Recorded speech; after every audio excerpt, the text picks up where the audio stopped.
Les doy la más cordial bienvenida a este canal de filosofía, teología y la visión franciscana del hombre y de la vida. Vamos a hablar sobre los 5 pasos para una buena confesión. Voy a mencionarlos primero con una breve explicación y después profundizaré o ahondaré en la explicación de cada uno de ellos. Primero, examen de conciencia. Segundo, dolor de los pecados o arrepentimiento. Tercero, propósito de no volver a pecar. Cuarto, decir los pecados al confesor. Y quinto, recibir la absolución y cumplir la penitencia. Respecto al primero, examen de conciencia, es ponernos ante Dios que nos ama y quiere ayudarnos, analizar nuestra vida y abrir nuestro corazón sin engaños a la gracia que Dios nos da. El arrepentimiento, que es el segundo paso, o el dolor de los pecados, sentir un dolor verdadero de haber pecado porque hemos lastimado al que más nos quiere, Dios, pero también hemos lastimado a los demás. Tercero, propósito de no volver a pecar. Si verdaderamente amo, no puedo seguir lastimando al amado, a Dios. De nada sirve confesarnos si no queremos mejorar. Podemos caer de nuevo por debilidad.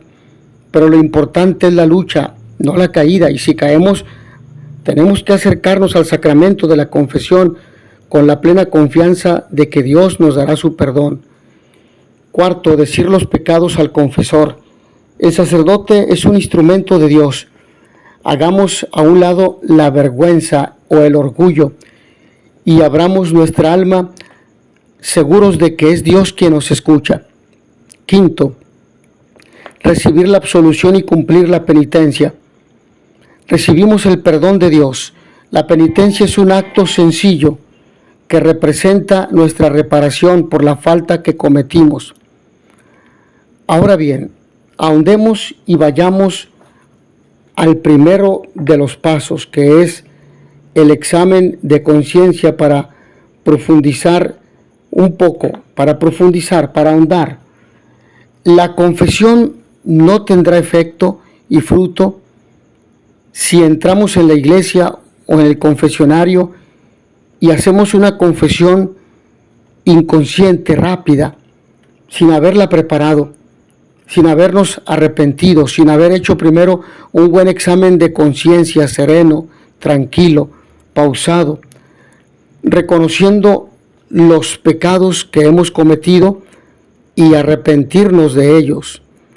Por lo que es necesario hacer un alto en el camino y un día antes, 2, 3, no sé, o incluso aunque sea unos minutos antes de entrar al confesionario, entrar en nosotros y ver aquello que Dios nos pide, reconocer su voz y ver con claridad los pecados que Dios nos pide que le entreguemos.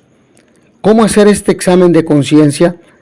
El examen de conciencia consiste en recordar los pecados que hemos cometido y las causas o razones por las cuales estamos cometiendo esas faltas. Deberíamos, como buenos cristianos, hacer examen de conciencia todos los días en la noche antes de dormir. Si rezamos las completas, que es la séptima oración de la liturgia de las horas, bien podríamos hacer un examen de conciencia. Así iríamos formando de manera adecuada nuestra conciencia, haciéndola más sensible, recta y verdadera. Los grandes santos nos han recomendado este medio del examen de conciencia diario. ¿Cómo se hace? 2 pasos importantes. Primero, pedimos al Espíritu Santo que nos ilumine y nos recuerde cuáles son nuestros pecados que más le están disgustando a Dios. Segundo, vamos repasando los 10 mandamientos. He amado a Dios, he criticado, he juzgado a mi prójimo, he pecado con la vista, he deseado a la mujer del prójimo, los bienes materiales del prójimo, me he olvidado de Dios, he ido a misa, me he confesado, etc. Los 5 mandamientos de nuestra Santa Madre Iglesia: escuchar misa entera todos los domingos y fiestas de guardar, confesarme. Los 7 pecados capitales: lujuria, pereza, ira, soberbia, etc. Las obras de misericordia, 14 espirituales y 14 corporales. Dar de comer al hambriento, dar de beber al sediento, visitar al que está encarcelado. Y en las obras de misericordia espirituales he orado por vivos y difuntos, he tenido paciencia en los errores de los demás, he enseñado al que no sabe, he corregido los errores del otro, los errores. Las bienaventuranzas, el mandamiento de la caridad, los pecados de omisión, el bien que dejamos de hacer, no ayudar, no hacer apostolado, no ayunar, no confesarnos, no comulgar, no compartir los bienes, no hacer visitas al sagrario, no dar un buen consejo. También es bueno confesarse de la siguiente manera: deberes para con Dios, mi relación con la voluntad de Dios, deberes para con el prójimo, caridad, respeto, solidaridad. Deberes para conmigo, estudios, trabajo, responsabilidad, honestidad, pureza, veracidad. Deberes para con ese movimiento o institución eclesial a las que pertenezco, fidelidad a los compromisos, al apostolado, etc. Ahora bien, vamos al segundo paso para una buena confesión: dolor de los pecados y la contrición del corazón. No basta solo hacer un buen examen de conciencia para una buena confesión, es necesario un segundo paso: dolerme interiormente por haber cometido esos pecados, porque ofendí a Dios mi Padre. Es lo que llamamos dolor de los pecados o contrición del corazón. Contrición de corazón o arrepentimiento es sentir tristeza y pesar de haber ofendido a Dios con mis actos, con mis palabras, con mi indiferencia, etc. No es tanto me siento mal, no me ha gustado lo que he hecho, siento un peso encima, no. Este dolor de contrición es otra cosa. Es muy apenado porque ofendí a Dios, estoy muy apenado porque ofendí a Dios, que es mi Padre, le puse triste. El Salmo 50 dice: un corazón arrepentido, Dios nunca lo desprecia. Jesús cuenta que un publicano fue a orar y arrodillado decía: misericordia, Señor, que soy un pecador. Y a Dios le gustó tanto esa oración de arrepentimiento que lo perdonó. Es lo que nos dice el evangelista Lucas en el capítulo 18. ¿Cuántas clases de arrepentimiento hay? Mencionaré 3. Contrición. La contrición perfecta es una tristeza o pesar por haber ofendido a Dios, por ser Él quien es, esto es, por ser infinitamente bueno y digno de ser amado, teniendo al mismo tiempo el propósito de confesarse y de evitar el pecado. Es el ejemplo del rey David o de Pedro. Contrición imperfecta o atrición es una tristeza o pesar por haber ofendido a Dios, pero solo por la fealdad y repugnancia del pecado, o por temor de los castigos que Dios puede enviarnos por haberlo ofendido. Para que esta atrición obtenga el perdón de los pecados, necesita ir acompañada de propósito de enmendarse y obtener la absolución del sacerdote en la confesión. Tercero, el arrepentimiento o remordimiento, morder doblemente, es una rabia o disgusto por haber hecho algo malo que no quisiéramos haber realizado. Es la conciencia la que nos muerde. No nos da tristeza por haber ofendido a Dios, sino porque hicimos algo que no nos gusta haber hecho. Ejemplo de Judas: el remordimiento y culpa no borran el pecado. ¿Cuándo debemos tener este dolor de contrición y arrepentimiento de los pecados? Sobre todo cuando nos vamos a confesar, pues si no estamos arrepentidos no quedamos perdonados. Pero es bueno también arrepentirnos de nuestras faltas cada noche antes de acostarnos. A Dios le gusta un corazón arrepentido. ¿Qué cualidades debe tener nuestro arrepentimiento? Primero, arrepentirse de todos los pecados sin excluir ninguno, a no ser que se nos olviden. Segundo, que el arrepentimiento no sea solo exterior, sino que se sienta en el alma, en el interior, que sea sincero. Tercero, que sea sobrenatural, es decir, no solo por los males materiales que nos trae el pecado, sino porque con él causamos un disgusto a Dios y nos vienen males para el alma y para la eternidad. ¿Qué ayuda para conseguir el dolor de contrición o arrepentimiento perfecto? Primero, recordar el Calvario y todo lo que Jesús sufrió por nosotros en su pasión. Segundo, recordar el cielo y pensar en las alegrías y felicidades que allá nos esperan. Tercero, todo esto lo perderé si peco. Ir con la imaginación a los castigos eternos y pensar que allá podemos ir también nosotros si no abandonamos nuestros pecados y malas costumbres. ¿A cuántos les ha salvado esto y les ha alejado de sus pecados? Tercer propósito, tercer paso para una buena confesión, propósito de enmienda. Antes de explicar este paso, quisiera resumir de la institución pastoral del episcopado del 15 de abril de 1989, los síntomas y raíces de la disminución de la práctica de la confesión en algunas partes. Primero, por el ateísmo e indiferencia religiosa de nuestros tiempos. La gente dice creer en Dios, pero no se acerca a comulgar, no va a misa y muchas veces no practica obras de misericordia y caridad. Segundo, la pérdida del sentido del pecado. Hoy nada es pecado, todo es permisible, la conciencia es laxa y para una conciencia laxa nada es pecado, todo es debilidad y todo se justifica, todo está justificado, absolutamente todo. Se ha naturalizado, por lo tanto, la conciencia del pecado. Tercero, las interpretaciones inadecuadas del pecado. Hoy se nos quiere hacer creer que el pecado es algo superado o normal. Es un vago sentimiento de culpabilidad. Es como una fuerza oscura del inconsciente. Es como expresión y reflejo de las condiciones o condicionantes ambientales. Se les identifican con el pecado social y estructural.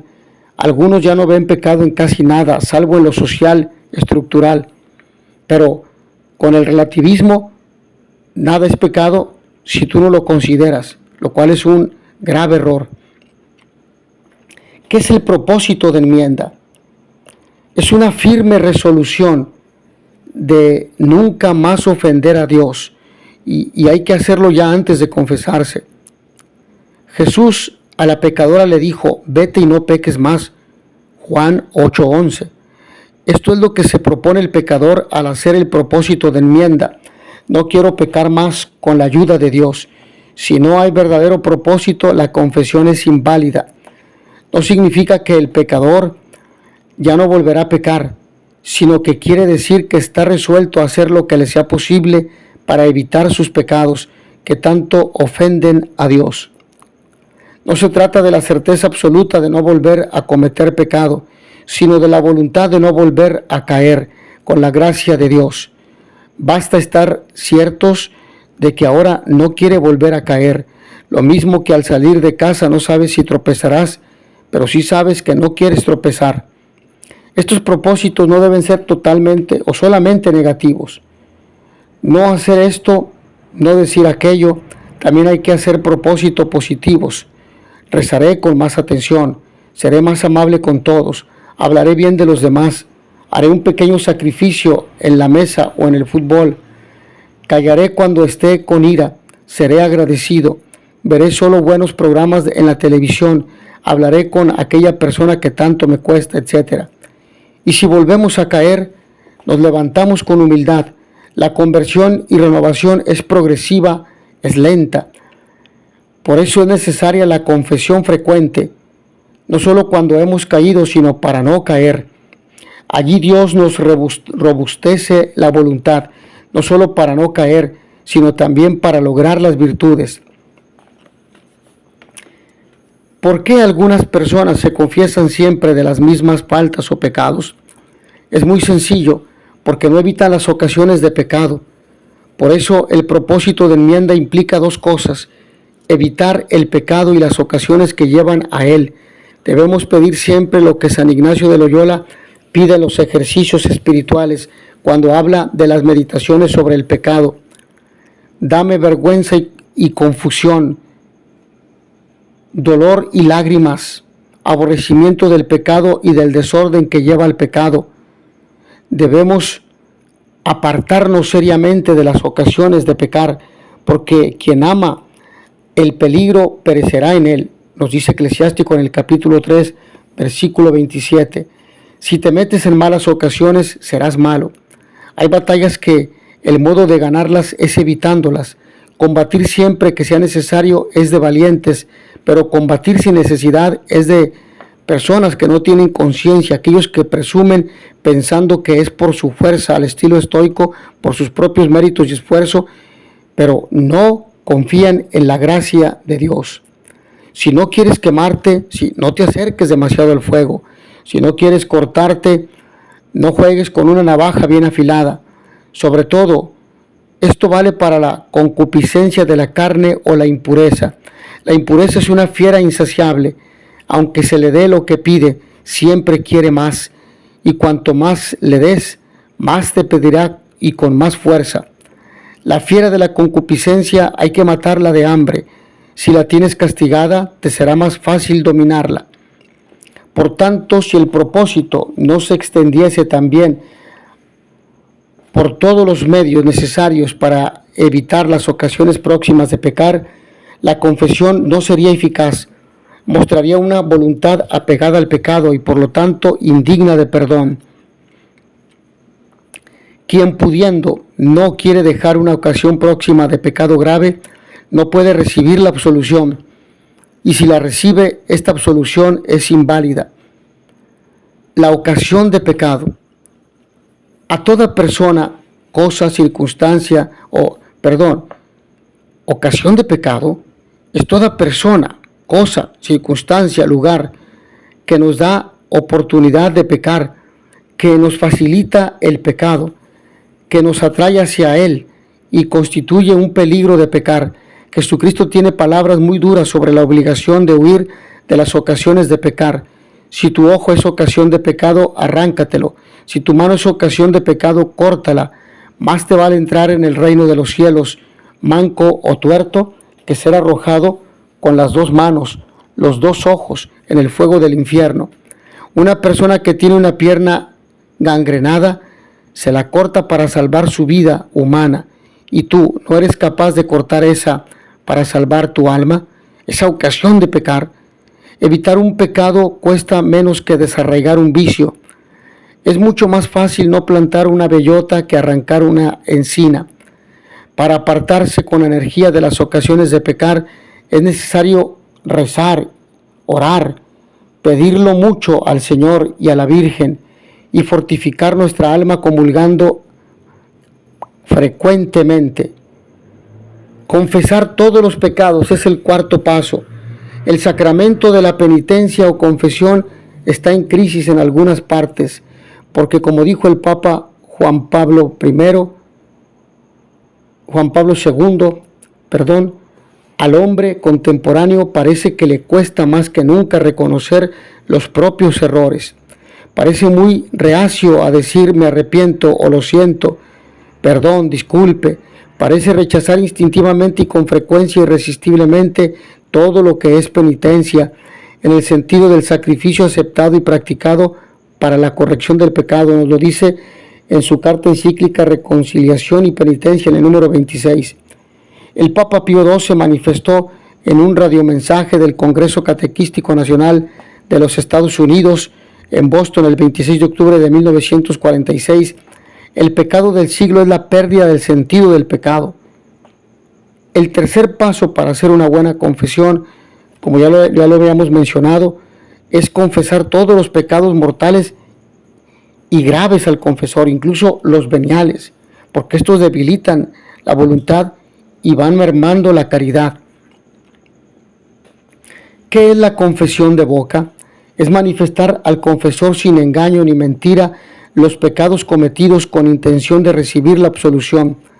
Dice la Biblia, no te avergüences de confesar tus pecados, Eclesiástico 4:26. Para que Dios perdone por medio del confesor, es necesario decir los pecados. Así lo dispuso el mismo Cristo al instituir el sacramento de la penitencia. Al instituir el sacramento de la penitencia. A quienes se los perdonen quedarán perdonados. A quienes se los retengan les quedarán retenidos. Juan 20:23. Los apóstoles y sus sucesores, que son los obispos, y los colaboradores, los presbíteros, para poder absolver necesitan conocer lo que perdonan, es decir, necesitan escuchar los pecados del penitente. Ahora bien, ¿cuáles son las cualidades para una buena confesión? Ya dijimos los 5 pasos, ahora veamos las cualidades. Primera, sincera. No debe ocultar lo que en conciencia es grave. Segunda, verdadera, sin ocultar o disminuir lo que debo manifestar, ni dar vueltas tratando de justificarme. Tercera, completa, todos los pecados graves, según su especie, número y circunstancias que cambian la especie. Cuarta, sencilla y humilde, con pocas palabras y sin rodeos. Omitir voluntariamente la confesión de pecados graves o circunstancias que cambian la especie o callar voluntariamente algún pecado grave hace que la confesión sea inválida y sacrílega. ¿Qué sucede cuando uno olvida algún pecado grave en la confesión sin querer? Obtiene el perdón de los pecados y puede comulgar, pero en la próxima confesión debe confesarse de ese pecado que olvidó sin querer, es decir, se va a acordar posteriormente, una vez que salga del confesionario. Bueno, pues cuando se acuerde, porque es la gracia de Dios la que le ayuda, le ilumina para que entregue a Dios ese pecado en la confesión y le sea perdonado, entonces tendrá que confesarlo en la siguiente confesión. Una norma muy útil cuando uno termina de decirle al sacerdote los pecados, conviene añadir, pido perdón también de todos los pecados que se me hayan olvidado. ¿Cómo es el rito de la confesión? Quisiera mencionar 8 aspectos que les pueden ayudar en este sacramento. Primero, inicia en el nombre del Padre, del Hijo y del Espíritu Santo. Segundo, se lee una frase del Evangelio. Tercero,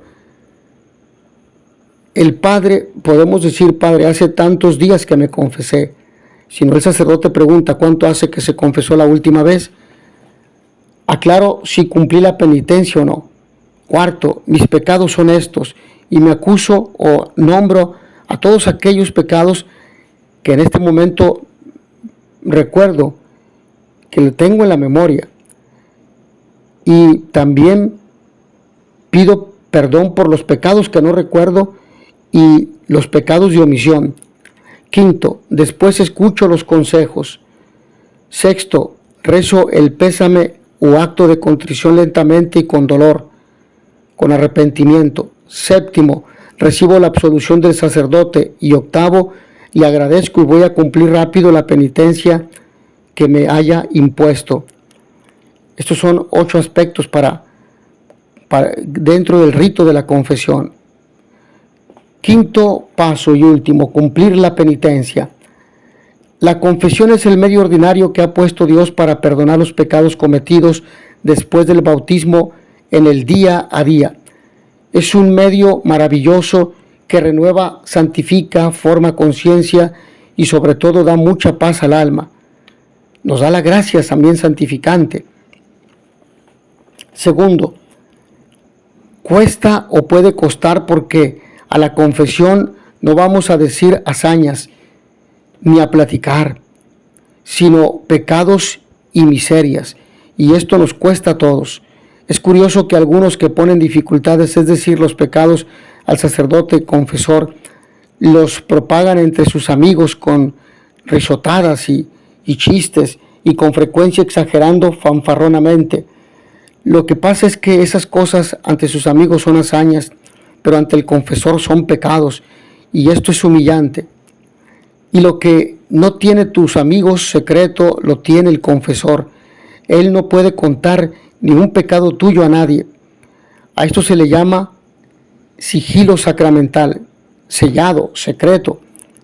Ha habido sacerdotes que han dado su vida antes de faltar a este secreto de la confesión. Un tercer elemento: para confesarse hay que ser muy sincero. Los que no son sinceros no se confiesan bien. El que calla voluntariamente en la confesión un pecado grave hace una mala confesión.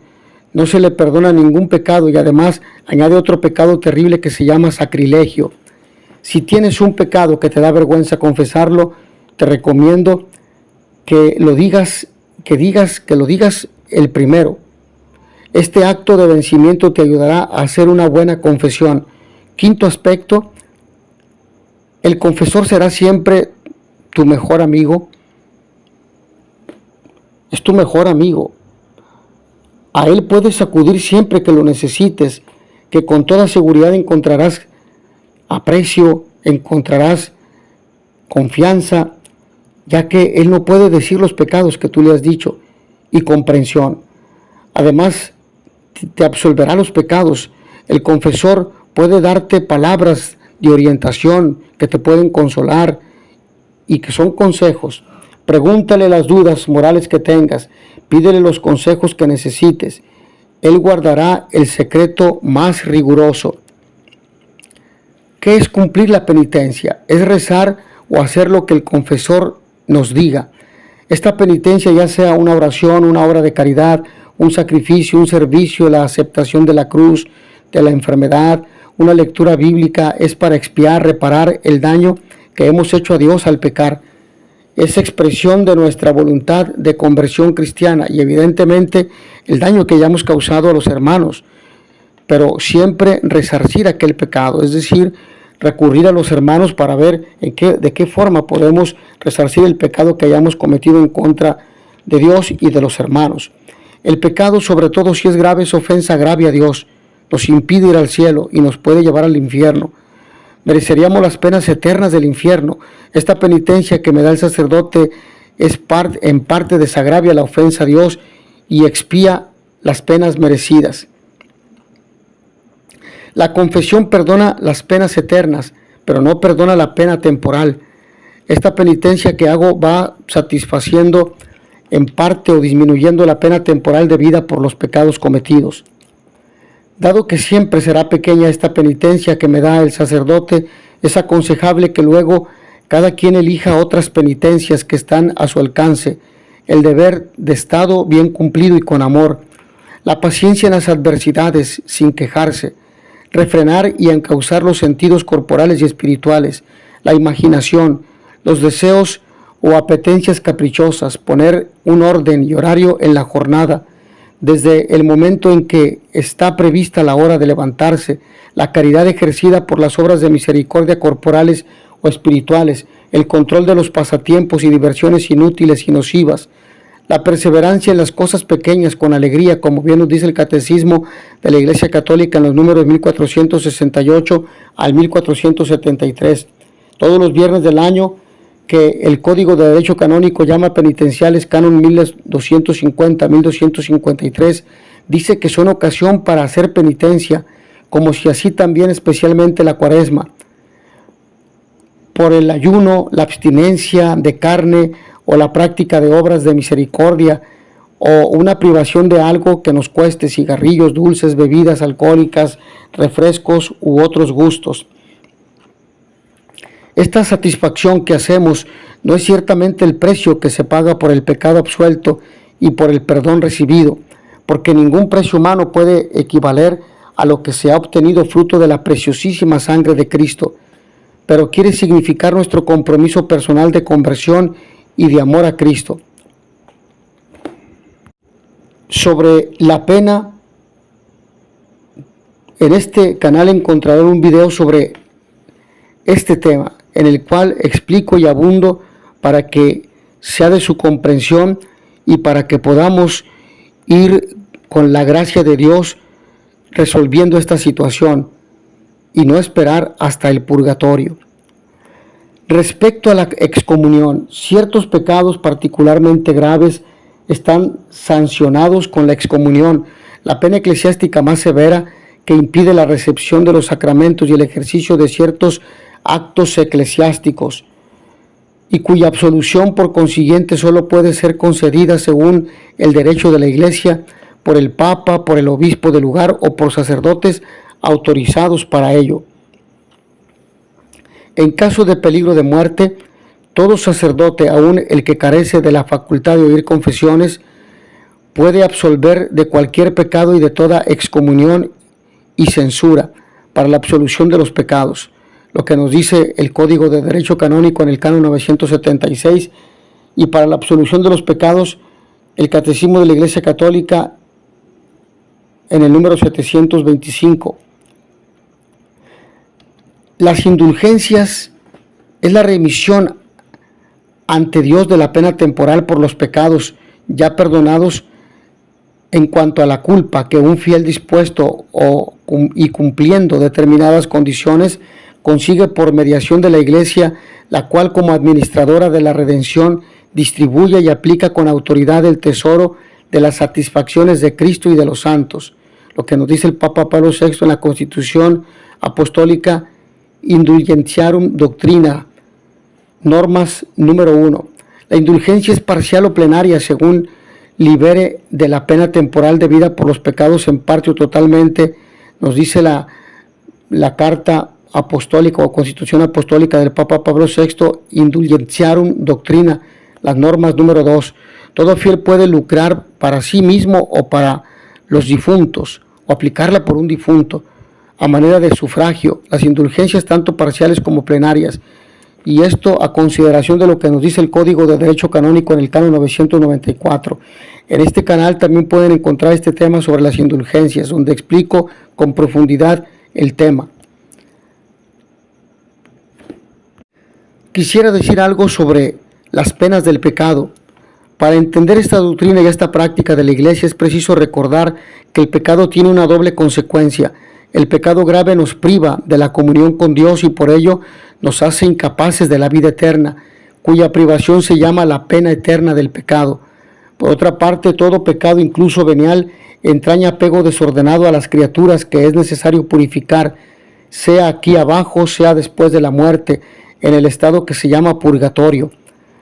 Esta purificación libera de lo que se llama la pena temporal del pecado. Estas dos penas no deben ser concebidas como una especie de venganza infligida por Dios desde el exterior, sino como algo que brota de la naturaleza misma del pecado, una conversión que procede de una ferviente caridad puede llegar a la total purificación del pecador, de modo que no subsistiría ninguna pena. Nos lo dice el Concilio de Trento en el Décinger 1712 y 13 y también 1820. El perdón del pecado y la restauración de la comunión con Dios entrañan la remisión de las penas eternas del pecado, pero las penas temporales del pecado permanecen. El cristiano debe esforzarse soportando pacientemente los sufrimientos y las pruebas de toda clase, y llegado el día enfrentándose serenamente con la muerte, por aceptar como una gracia estas penas temporales del pecado. Debe aplicarse tanto mediante las obras de misericordia y de caridad como mediante la oración y las distintas prácticas de penitencia a despojarse completamente del hombre viejo y a revestirse del hombre nuevo. Respecto a la celebración del sacramento de la penitencia, como todos los sacramentos, la penitencia es una acción litúrgica. Ordinariamente los elementos de su celebración son saludo y bendición del sacerdote, lectura de la palabra de Dios para iluminar la conciencia y suscitar la contrición y exhortación al arrepentimiento, la confesión que reconoce los pecados y los manifiesta al sacerdote, la imposición y la aceptación de la penitencia, la absolución del sacerdote, alabanza de acción de gracias y despedida con la bendición del sacerdote. Los efectos espirituales del sacramento de la penitencia, la reconciliación con Dios por la que el penitente recupera la gracia, la reconciliación con la Iglesia, la remisión de la pena eterna atraída por los pecados mortales, la remisión al menos en parte de las penas temporales consecuencia del pecado, la paz y la serenidad de la conciencia y el consuelo espiritual, el acrecentamiento de las fuerzas espirituales para el combate cristiano. En conclusión, tal reconciliación con Dios tiene como consecuencia, por así decir, otras reconciliaciones que reparan las rupturas causadas por el pecado.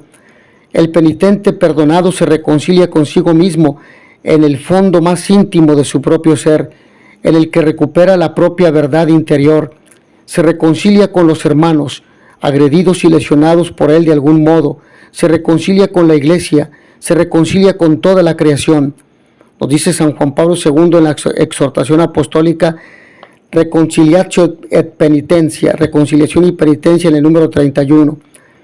Finalmente, en este sacramento, el pecador, confiándose al juicio misericordioso de Dios, anticipa en cierta manera el juicio al que será sometido al fin de esta vida terrena, porque es ahora en esta vida cuando nos es ofrecida la elección entre la vida y la muerte, y solo por el camino de la conversión podemos entrar en el reino del que el pecado grave nos aparta. Convirtiéndose a Cristo por la penitencia y la fe, el pecador pasa de la muerte a la vida y no incurre en juicio. Mis hermanos, que a todos ustedes el Señor los bendiga y les dé la paz. Y notitia veritatis proficere, pax et bonum. Nos vemos en la siguiente sesión.